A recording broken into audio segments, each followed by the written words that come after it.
Yan guys, dumating na yung ating computer table. Ito yung, ayan sila Kambal, sila Bebelay. So papalitan natin yung luma. Ito yung luma nating papalitan na computer table na siguro may 20 years old na yan. So palitan natin ng bago. Ayan. Upgrade natin ng konti. So, bahala na mga chikiting. Sige. Tanggalin natin ng mga plastic. Yan. Sige. Nagwala na isa, oh. Aba. Ayan. Oh.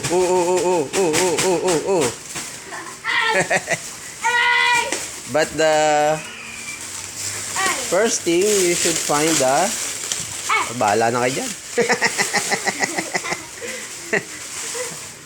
Yan. Nag-enjoy naman si Bachog-chog ko dito.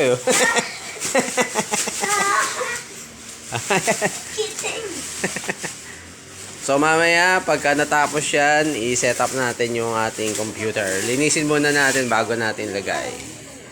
So ayan. Pagkalipas ng napakatagal na panahon, nakabili tayo ng bago. At maganda-gandang gamitin. Ito, nag-slide ito yung ano, ayun. So maganda sa gaming to mga chong. Slide siya. So meron na tayo lalagyan ng pagkain dito habang ginagamit. Hindi na natin lalagyan dito ng keyboard. Nandito na yung keyboard. So mouse na lang yun nandito. Ito, nagagamit to. Pwedeng pang study. Pag mayroong pinasang assignment online, ayan, magagamit ng sulatan ng mga enjoy. Ayan.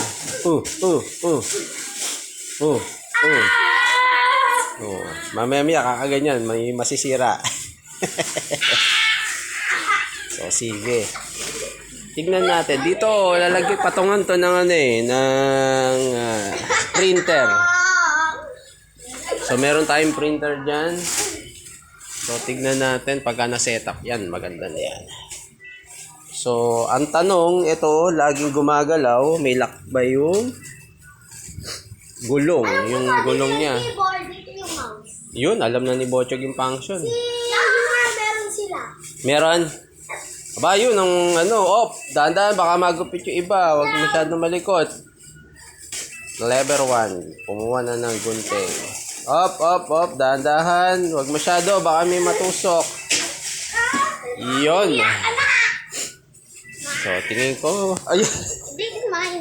Tingnan natin kung may lock yung ay meron. So, pag ayan. Nalalak pala. Hindi siya umagalaw. So, may lock naman.